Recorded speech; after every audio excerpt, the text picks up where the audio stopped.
Good morning, students.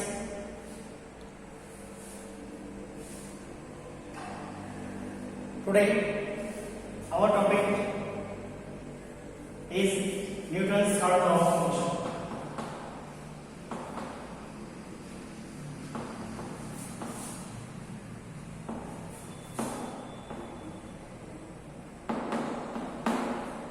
Newton's third law of motion. Force and laws of motion वाले topic के अंदर हमने last video के अंदर Newton second law and its application और Newton first law of motion is the special case of second law of Newton second law of motion यहाँ complete किया था। उसके बाद आपका Newton third law of motion आता है। तो let's see what is Newton third law of motion.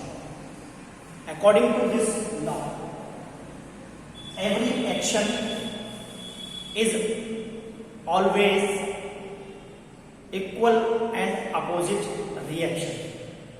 You can say also every action has always equal and opposite reaction। Means Newton के थर्ड लॉ के अकॉर्डिंग अगर हम बात करें तो अगर हम कोई एक्शन कर रहे हैं तो उसके ही विपरीत क्या होगा, अपोजिट और बराबर क्या होगा, रिएक्शन होगा। मीन्स अगर हम एक बॉल लें और उसको दीवार पर तेजी से लेकर के मारें तो जितना फोर्स हम बॉल से दीवार पर लगा रहे हैं, दीवार भी बॉल पर उतना ही फोर्स हमारी तरफ भी लगा रही है। That is Newton's third law of motion. Now let's see applications of Newton's third law of motion.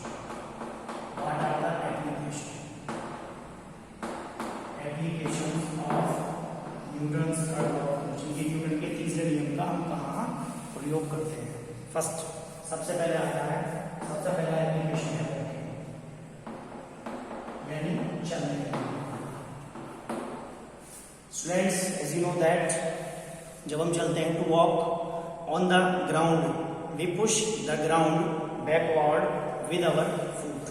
हम जब चलते हैं तो पैरों के द्वारा हम जमीन को पीछे की तरफ धकेलते हैं। As a reaction the ground pushes our foot. उसके बदले में क्या प्रतिक्रिया होती है कि जो ग्राउंड है वो हमारे पैरों को आगे की तरफ बढ़ा देती है, forward direction. The same force is this forward with the same force and it is this forward reaction force of the ground that can enables us to walk forward। हम उसी के द्वारा आगे की तरफ मूव करते रहते हैं। ठीक है जी। तो पहला एप्लीकेशन हो गया वॉकिंग। अगर हम अभी इसी को दूसरी तरफ से देखें कि अगर हम कहाँ चलें,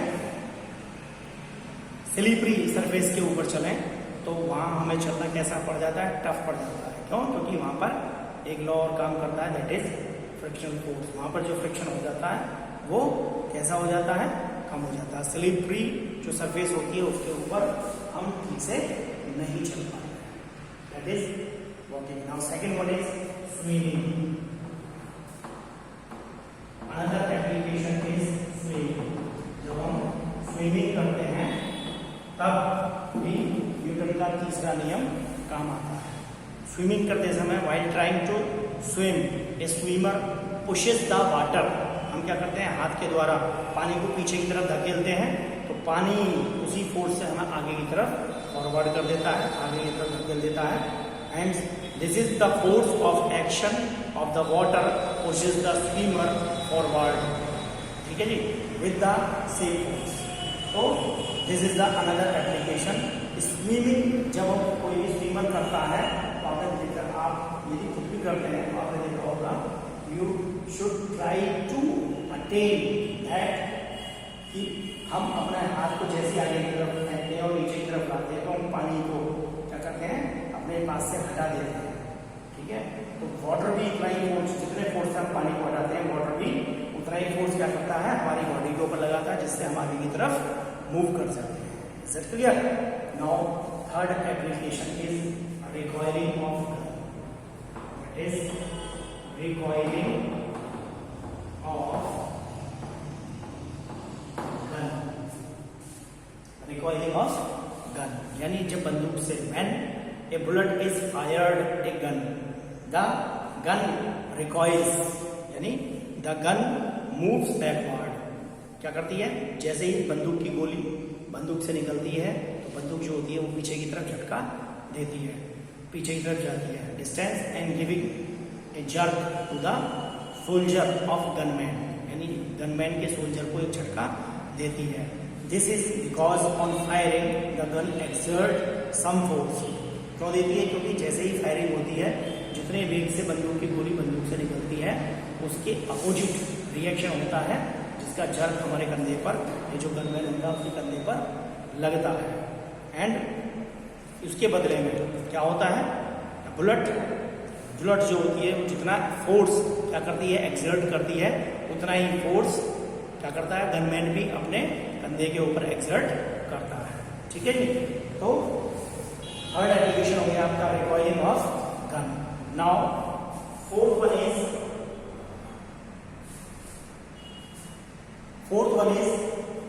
आपने देखा होगा कि जब हम समुद्र के किनारे खड़ी हुई बोट के ऊपर जैसे ही जंप करके ऊपर की तरफ कूदते हैं तो बोट क्या करती है? किनारे से अलग हो जाती है। ठीक है? यानी suppose a sailor is in a boat at rest near a river bank, नदी के किनारे पर है। As the sailor jump from the boat to the river bank, the boat is pushed away from the bank. वो किनारे को छोड़ देती है। क्यों? क्योंकि जैसे ही सेलर बोट के ऊपर जाकर कूदता है वो एक उसके ऊपर फोर्स अप्लाई करता है, उसके बदले में बोट भी क्या करती है? उसके ऊपर एक फोर्स देती है, जिसकी वजह से वो आगे की तरफ क्या हो जाता है? That is force of action and force of reaction which is equal and opposite. तो यहां पर ये हो गया आपका fourth boat. And our next and most important application is the flying of rocket and jet plane. Rocket and jet plane आपने देखा होगा, यानी रॉकेट और जेट प्लेन यदि आपसे कोई पूछता है कि इस न्यूटन के कौन से नियम के ऊपर आधारित है, तो these are based on the Newton's third law of motion. क्या होता है जी? इन ए रॉकेट के अंदर द फ्यूल बर्न, जैसे ही फ्यूल क्या करता है? बर्न होता है, appear in the form of heat and highly compressed gases। उसके अंदर से क्या निकलती है? highly compressed gases निकलती हैं। and these are made to escape through a nozzle। और वो किसके द्वारा निकलती है? एक नोजल के द्वारा निकलती है। in the downward direction, नीचे की तरफ निकलती है, जिसके बदले में जैसे ही वो नीचे की तरफ गैसेस निकलती हैं उसके बदले में उन्हीं गैसेस से क्या निकलता है? ऊपर की तरफ एक फोर्स लगता है। एंड यानी यहाँ क्या हो गया? एक्शन, और एक्शन के अपोजिट क्या हो गया? रिएक्शन। तो इन उसका मतलब क्या होता है कि वो जैसी वो हॉट गैसेस नीचे तरफ आती हैं तो एक रिएक्शन फोर्स ऊपर की तरफ काम करता है, जिससे क्या होता है? वो रॉकेट ऊपर की दिशा में तेजी से भागा चला जाता है। सेम कंडीशन किसमें होती है? जेट प्लेन के अंदर भी होती है। जेट प्लेन के अंदर भी जैसे ही क्या निकलती है? गैसेस बाहर निकलती हैं, ठीक है, बैकवर्ड एरिया से, तो वहां पर भी क्या निकलता है? वहां पर भी फोर्स काम करता है, जो कैसा होता है? रिएक्शन फोर्स होता है, जो उस जेट प्लेन को बहुत तेजी के साथ आगे की तरफ बढ़ा देता है। Now our next application is, आपने देखा होगा जो क्या होती है? The case of hose pipe. यहां पर हम बात करते हैं हॉर्स पाइप। ये क्या है? आपने देखा होगा जो फायरमैन होते हैं, जब जैसे ही फायरमैन गाड़ी के अंदर जब कहीं ये आग वगैरह लग जाती है तो जैसे ही वो पानी के प्रेशर को ऑन करते हैं तो उस पाइप को वहाँ से पकड़ना बहुत टिपिकल पड़ जाता है। क्यों? क्योंकि पानी का प्रेशर इतनी तेज होता है तो उसको होल्ड करे रखना क्या होता है, बहुत हमें उसके ऊपर बहुत फोर्स अप्लाई करना पड़ता है। To put out fire, the fireman direct a powerful stream of water on fire from a hose pipe, while doing so the hose pipe to be held strongly because its tendency as the water rushes out at a great speed from the hose pipe, क्योंकि उस hose pipe के द्वारा जो water निकलता है वो बहुत तेज speed से निकलता है। And in the forward direction the hose pipe tends to move backward, वो पाइप भी पीछे की तरफ एक फोर्स लगाता है due to an equal force of reaction. वो क्या होता है, बिल्कुल इक्वल फोर्स ऑफ रिएक्शन होता है। ठीक है जी, तो these are the applications of Newton's third law of motion. आपको इसका पीडीएफ में मिल जाएगा, मैं शाम को इसका पीडीएफ, अभी तो ये मिल जाएगी वीडियो, और शाम को या कल इसका पीडीएफ आपको भेज दूंगा तो आप उसको नोट डाउन कर सकते हैं अपनी फेवरेट बुक के अंदर। तो यहाँ हमने न्यूटन्स के लॉ भी कवर कर लिए और इसमें बस एक छोटा सा पोर्शन ऑफ बचता है आपका, that is law of conservation of momentum and its proof. So let's see.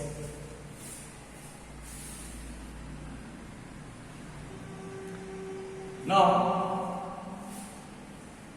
our next topic is law of conservation of momentum. Momentum इससे पीछे हमने पढ़ा था। What is momentum? Momentum is the product of mass and velocity. So according to this law, momentum is neither created nor be destroyed. What is the law? Momentum is neither created nor be destroyed. इस नियम के अनुसार momentum is product of mass and velocity, उसको ना तो हम उत्पन्न कर सकते हैं और ना ही नष्ट कर सकते हैं। So how we can prove it, that is very most important. Let's see, suppose we have two balls, that is ball A and that is ball B। We have two ball, the mass of this ball is m1 and the mass of this ball is m2, and the initial velocity of the ball is u1 and this is u2, that is mass and that is initial velocity, u2 before collision. This is the condition before collision. Collision means टक्कर, जब तक इनकी टक्कर नहीं होगी तो condition इनकी ये है। एंड आफ्टर कॉलिजन, जब इनके अंदर क्या हो जाता है, कॉलिजन हो जाता है तो मास तो इनका क्या है, वही रहेगा m1 m2।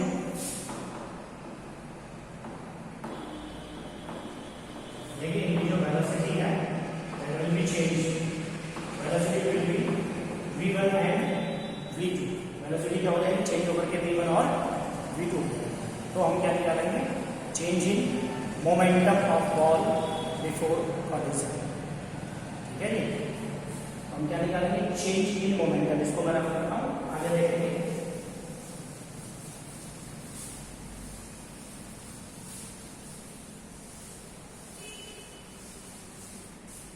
change in momentum of ball, that is change in momentum before collision। क्या हो जाएगा, P क्या हो जाएगा आपका, P निकालेंगे तो हो जाएगा m1 v1 माइनस m1 और u1। भाई कॉलिजन के पहले, कॉलिजन के बाद ये हो गया, कॉलिजन से पहले ये था। अब ये किसके इक्वल होगा, अब ये निकालेंगे rate of change of momentum, rate of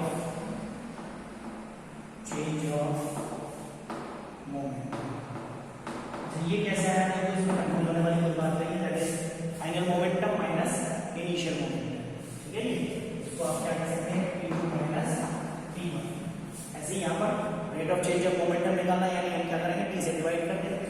तो क्या है m1 v1 minus m1 u1 divide by T. ये हो गया आपका बिफोर कॉलिजन। अब सपोज करो कि इसके ऊपर क्या लग रहा है, जो बॉल अवेलेबल थी उसके ऊपर जो बल काम कर रहा है, similarly rate of change of momentum, ठीक है, ये हमने निकाला। तो इसके ऊपर हम क्या निकालेंगे, फोर्स निकालेंगे, फोर्स, ठीक है ना। और या आगे कह सकते हैं फोर्स कैसे निकालना है, ये जो कंडीशन होती है, अगर हम न्यूटन का सेकंड लॉ देखें तो this condition is equal to force. ये किसके बराबर होगी, फोर्स के बराबर, यानी कि F m1 v1 minus m1 u1, पहली पोजीशन आएगी आपकी। बिफोर कॉलिजन के केस में जो फोर्स आएगा इसको हम क्या कहेंगे, ए से बी की तरफ ये फोर्स लग रहा है, तो that is called F A to B। F A B is equal to m1 v1 minus m1 u1 upon t।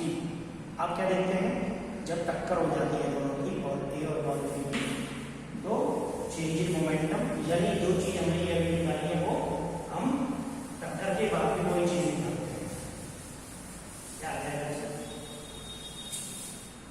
Change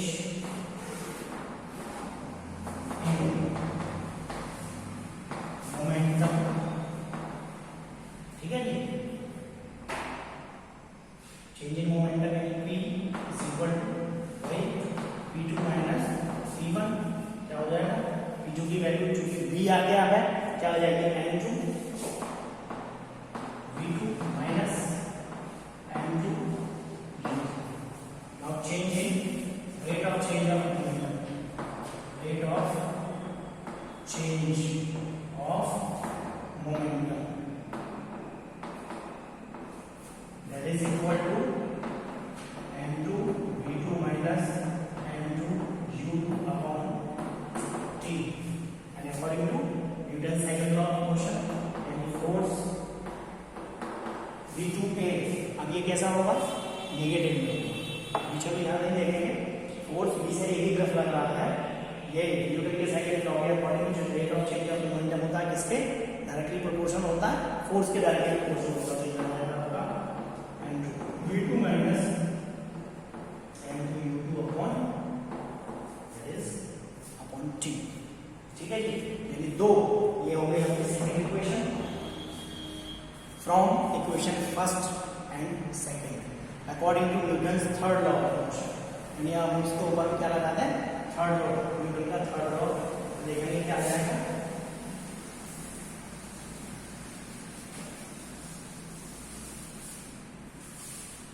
According to Newton's third law of motion, क्या हो जाएगा, क्या बताया था थर्ड लॉ के according, each and every action has equal and opposite reaction, यानी दोनों ही equations F A B is equal to just minus F B, दोनों वैल्यूज को हम यहाँ कर देते हैं, आपका आ जाएगा क्या, इस केस में जाएगा m1 v1 minus m1 u1 upon t is equal to minus m2 v2 minus m2 u2 upon t, t से t कैंसिल हो जाएगा, ठीक है जी। हम t से t को कैंसिल कर लेंगे और वैल्यूज को क्या करेंगे, एक तरफ ले लेंगे, यानी ये आ जाएगा आपका m1 v1 plus m2 u2 is equal to m1 u2 m1, ये माइनस है एक, यहाँ पर साइन और चेंज कर देते हैं, देखो अभी हम ये करते हैं, यह है आपका m1 v1 minus m1 u1, cancel हो गया, इस इक्वल टू ये माइनस है, ये माइनस m2 v2 ये हो गया प्लस m2 u, ठीक है जी। तो आप इसको इधर ले आए, इसको इधर ले जाए, तो आपका फॉर्मूला क्या जाएगा, that is m1 v1 plus या m1 u1 plus m2 u2 is equal to m1 v1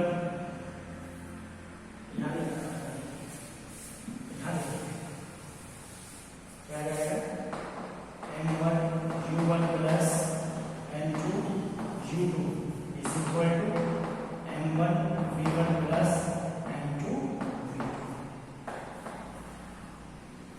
अगर आप इसको कंसीडर करें तो आपने क्या लिखा था इससे ऊपर पहले क्या लिखा था, this is the value of momentum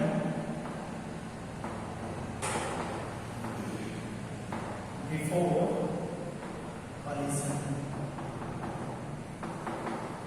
that is equal to momentum after collision. This one is the value of momentum before collision and this one is the value of momentum after collision. So that is the law of conservation of momentum. Momentum is neither created nor be destroyed. जितना collision से पहले momentum था उतना ही momentum क्या आ रहा है collision के बाद आ रहा है, derivative no change. This one is the law of conservation of momentum. तो स्टूडेंट्स मे बी होप इसको आप नोट डाउन करके देखें और सॉल्व करने की प्रैक्टिस करें। इससे रिलेटेड यदि कोई डाउट आता है तो आप मेरे से पूछें। इसके बाद अगली वीडियो के अंदर मैं भी आपको बता देता हूँ इस टॉपिक के अंदर जितने भी फॉर्मूलेज हमने पढ़े हैं उनको डिस्कस करेंगे और अगले वीडियो में हम इससे रिलेटेड न्यूमेरिकल प्रॉब्लम जो आएंगी उनको सॉल्व करेंगे। तब तक आप इसको अच्छे से स्टडी करें। Thank you.